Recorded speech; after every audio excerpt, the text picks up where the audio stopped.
Hello, buddy. Welcome back to the channel. I've got my new friend Mark here, and we just had a cup of coffee with him and his girlfriend, and his girlfriend's name is Jen, and my wife's name is Jen, so it's Mark and Jen, and we sat down and had a nice chat. And we're up here at Mar Paz, which is up in Valencia, my old stomping grounds. And I've been in the Philippines for 5 years. I've never been to this apartment complex. It's very nice. And so you've been here for how long? Just a few weeks? A week and a half, maybe at best. Yeah, as far as Valencia, yeah. And how did you find this apartment? Well, I was just searching on Agoda or something like that, and then I recognized it from the vlogger downstairs. Yeah. And wait a minute, I've seen him tour it, and that was a pretty nice place. So I didn't want to waste my time. I just booked it.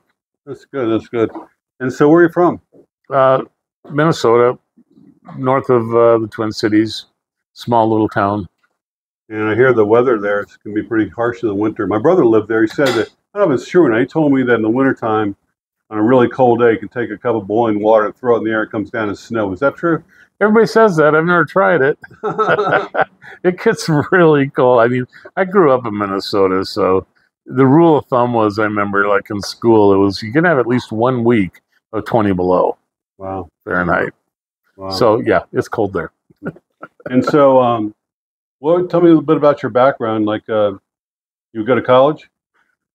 Partly. I kind of dropped out of that after a while. Yeah. I got bored, and I just went into business for myself. What do you do? I've been a computer consultant my whole life. Oh. Yeah. So going back to the old days of computers, like when the Commodore 64 and those, yeah, far back? Oh, yeah. But in college, of course, there were mainframes and punch cards. Oh, wow. That is way back. I remember those. Yeah, yeah. But no, as far as me, yeah, the Commodores and all that kind of stuff, that's about what was out when I got involved. Yeah, when I was in university back 1975, they had like 4 computers in another building, and you had to book an appointment and go over there. And all I remember about it is there were green screens, and it did like basic stuff, you know. No, well, again, depends on the university. And I was 76, but they didn't have many terminals yet. Mm-hmm. Only upperclassmen could use terminals. Wow. We had to use punch cards. Wow. And unless you could find a password, but of course they didn't want to give them out. I remember my mother had a computer. I forget what kind it was, but I guess the hard drive was a cassette deck. Cassette. My first one was cassette. Yeah. Yeah. I never really understood how that worked, but yeah, we've come a long way. Like I remember when I first saw a laptop, this is in the maybe late 90s, I guess. I said, wow, I really wanted one of those so bad. And I went to Best Buy, and they were like $5,000. They're crazy prices. And my first laptop was over $6,000. Wow. Company paid for it, so I didn't care. Yeah. But that's how I finally got one. Is my company I work for bought me a little Sony Vaio. Yeah, they were just too expensive to be an individual purchase. And now the computer I got that I run my whole YouTube channel with, I think I paid $300 for it, brand new. Oh, jeez. Well, you didn't buy an Apple. No. I had an Apple, though. When I was working on a cruise ship years ago, they had one Apple in the whole ship. That was the only computer. And I had to do the daily program on there and invitations and stuff like that. And I'd never used a computer in my life. And I sat down at that Apple and said, do you want to learn how to use me? Oh, no. And, yes. And literally, the thing taught you how to use it. And this is back, in the 80s. Yeah. And it was brilliant. I was able to figure it out, and I did all my basic stuff on there. Unbelievable. I got a LaserJet printer. It's a very nice printer. So, what kind of companies did you work for? What did you do? Well, I worked for real small companies initially, and then finally ended up with very huge aerospace. But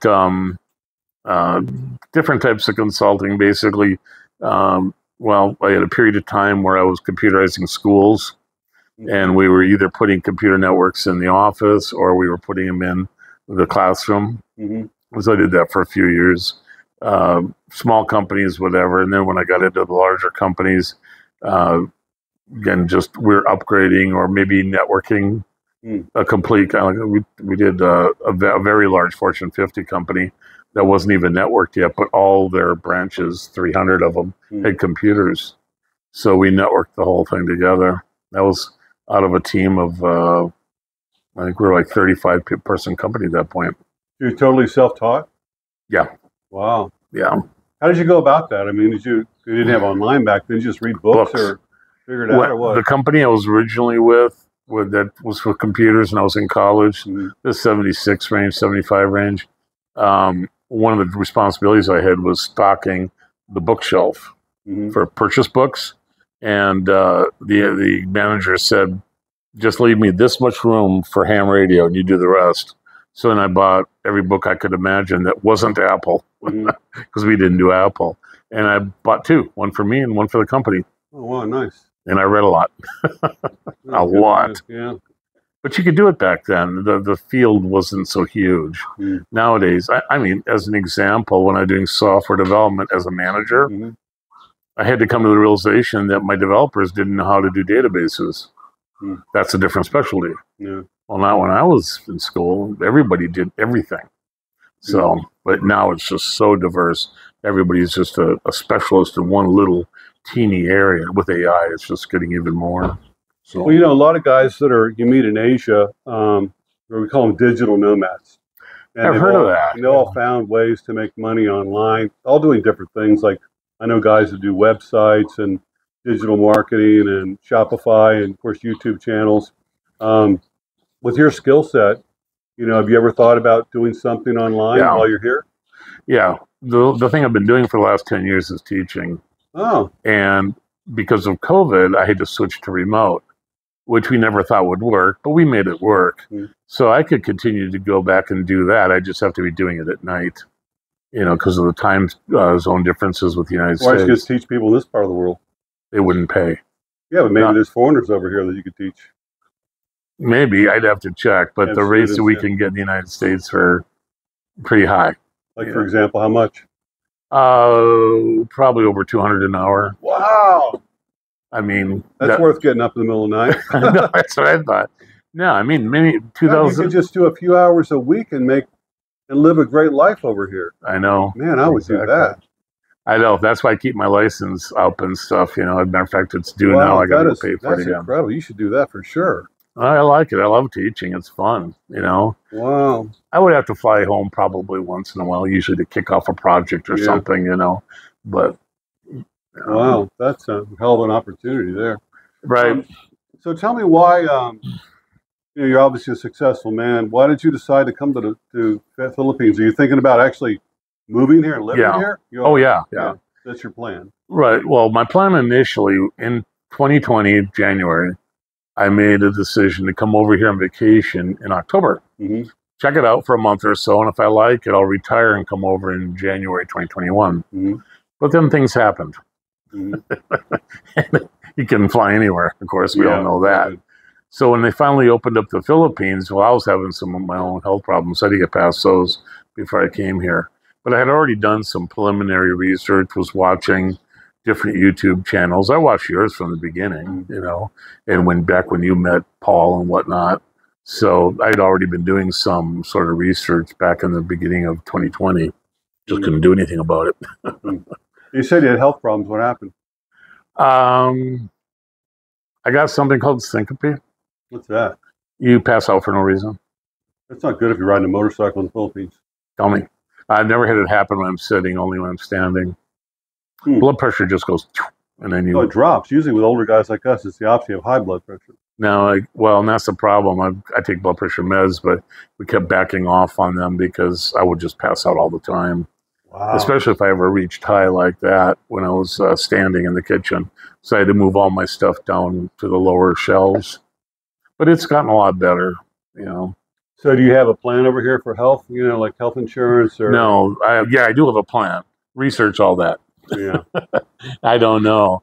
I mean, obviously I'm on Medicare and that doesn't work here, but I'll keep it in case I go home.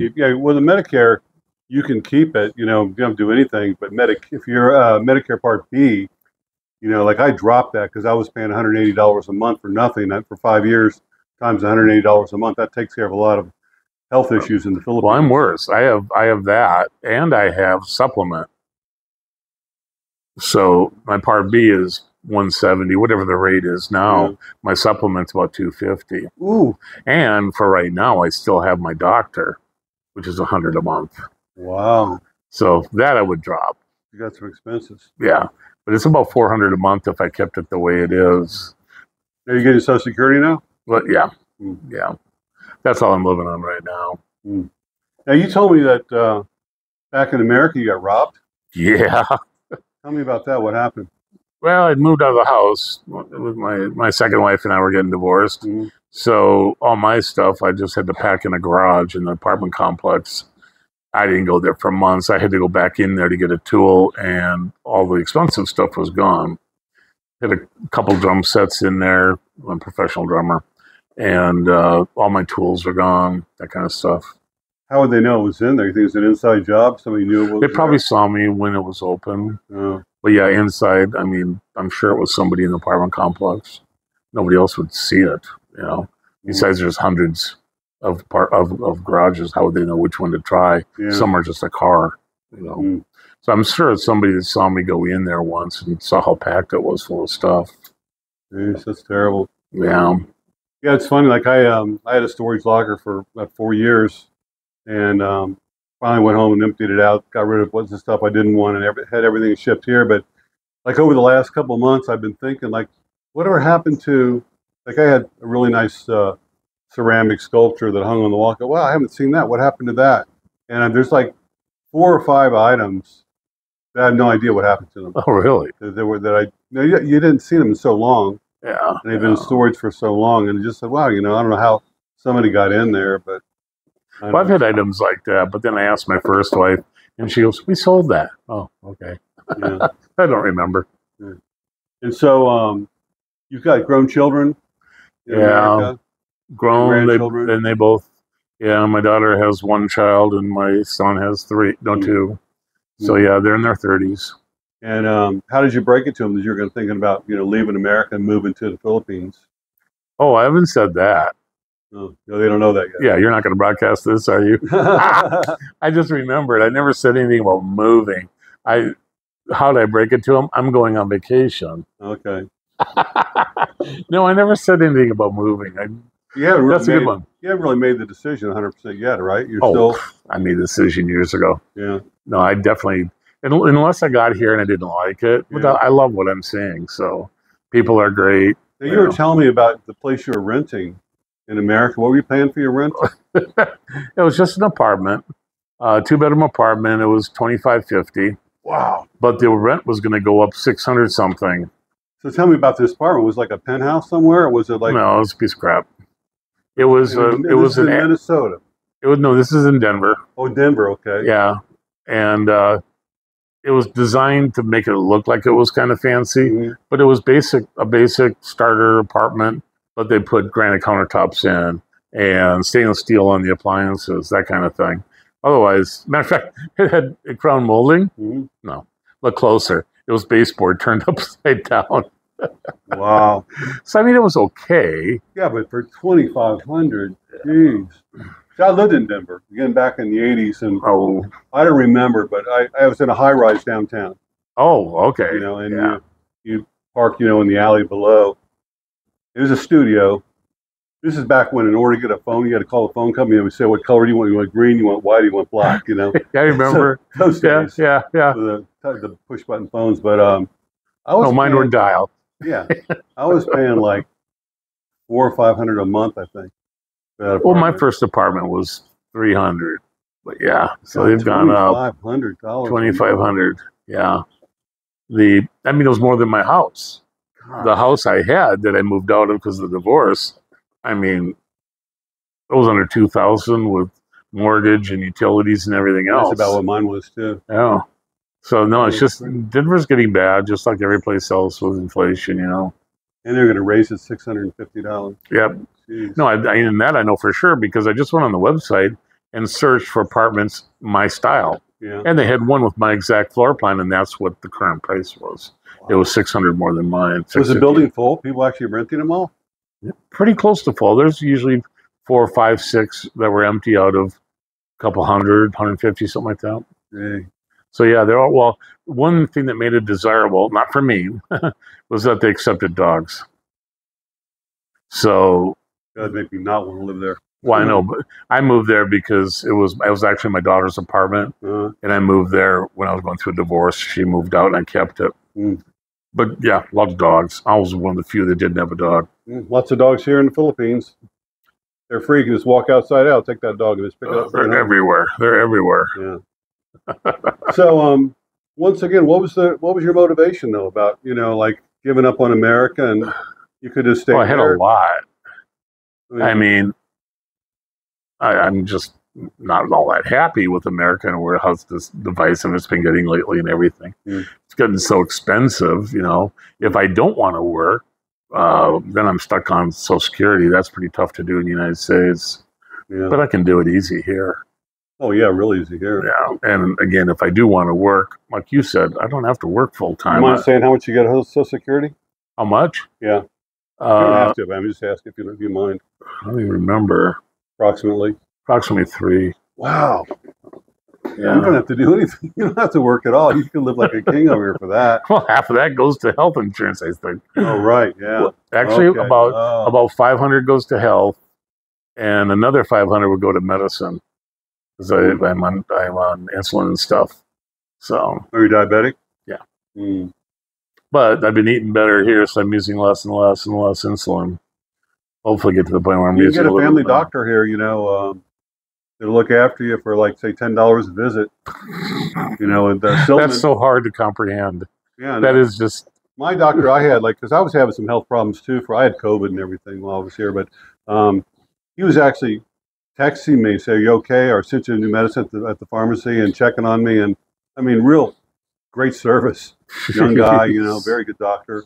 Wow. The medicines here, my experience with the blood pressure medicine I'm on has been very expensive compared to America. Oh, really? Yeah, like the Synapro is what I take. Bubble pack with 18 pills at Mercury Drug is $20. Oh, my gosh. A 3-month supply at Walmart, the same medication is $12. Yeah. And so it depends on what you're getting. But there's different ways of having it shipped to you, things like that. And you can buy things online. But yeah, that's one of the big ones. There is health insurance over here, too. There's Pacific Cross. And that was the one I'd heard about quite a bit. Yeah, but I would check into all that because I think you could drop that cost way, way down that you're spending. And there's no sense, if you're going to stay here, there's no sense paying for that Medicare Part B if you're not going to go back to America. That's just, you put that money in the bank. Well, I would probably keep it for a while until I feel comfortable that I'm not going to have yet another heart attack. Yeah. You had a heart attack before? 3. Wow. In one weekend. Wow. Yeah. No bypass surgery or anything like that? Stent. Oh, stent, yeah. Yeah. High quadruple bypass. Wow. Yeah. Holy mackerel. Yeah, they basically, I had a heart attack and here or in the United States? In America. Oh, and they do the angiogram. They put a catheter in your groin and shoot the dye into your heart. And mine they did from here. That's new. Oh, okay. But when I came out of that, I had 3 surgeons looking over me and said, "Mr. Thornton, if you don't get in an ambulance right now and go to this hospital and have quadruple bypass, you're going to die. That's your choices. You can die or you can no stents, no nothing." So I had that. It was like 12, 13 years ago, something like that. They take pieces of artery from your leg then or something? Yeah. Wow. Yeah, my whole leg was like black and blue from having the arteries taken out of there. I would never go through it again. Never. Really? But, yeah. Oh. But I don't know, get yourself in shape, lose some weight and exercise and got this great environment, eat some healthy food, and you can totally change, your whole future. I think so. I mean, she's been doing a real good job taking care of me, so. You got a girlfriend? Yeah. And you met her online, right? Yep. And how long have you known each other? And we just hit 19 months. 19 months. Long time. Wow. Yeah, so we chatted for 18 months before we met at the airport. Yeah. That's great. So it looks like, everything's starting to fall into place for you. Oh, it's a piece of heck. I just sitting watching TV in Minnesota, let me tell you. It's just, the only thing good there is, I do have some people I know and whatnot. But other than that, So you had no social life back there, basically, or very little? I see my dad once every week or so, just a few miles away. That's it. I talk to so many guys that are in the same situation where, they're just, they're not really lonely sometimes. Some guys are okay with being alone, but it's just like, the routine is the same. Like, every Thursday they watch this and they eat that food and they order this fast food. And, one day kind of leads into the next and you can't tell, one day from the next. And oh boy, you just described my Minnesota life. Yeah. And then, of course, I guess when it's really cold, you're kind of housebound. You kind of stay in the house. I'm housebound in the summer. Give me a break. Wow. The winter, the door don't even open. Jeez. So honestly, the only time I ever got out in the winter was I had all my meds mail order, so it was just to get groceries. Wow. And I'd go once a week or so to get groceries. Otherwise, I was in the house. So here, out here, got the jungle and the city and get around. And, I know. Well, it's so funny because I'm lucky if I get out of bed by 11 o'clock in Minnesota. Mm-hmm. Here, today was the latest because I almost missed your email. We woke up at 8 something. We've been waking up at 6:30. Yeah. Yeah. And I don't know what we did yesterday, but man, it was like 8 o'clock when we woke up. So we got a baby that helps. Yeah. Yeah. Alarm clock. 7 o'clock. I'm ready. Yeah. Yeah. No, don't have that, boy.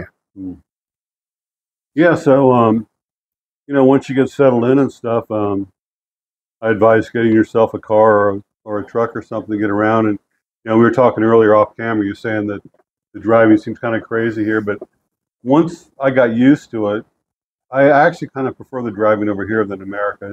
People going so fast in America. They drive really fast. Yeah. Here, on the island, you're going like 40 miles an hour. So there's lots of time. If someone pulls in front of you, you can stop and not have an accident. And I like not having traffic signs and traffic lights because you get to an intersection. There's no rule like the guy to the left or what. It's like you go whenever you can go. And it just it just flows like water. And the police here are very nice. I've been pulled over a couple of times. They've let me go every single time. So far. Yeah, they're nice. But they're not looking for a reason to pull you over. Like in Miami, they got the cameras up and stuff, and they're giving you tickets left and right. And other places, they'll find a reason to pull you over and find a reason to give you a ticket for $250. Well, I'm lucky. The small town I live in, funding got so bad, they shut down the police. Oh. There is no police. They rent a couple from another town once in a while. So driving around the road, not anymore.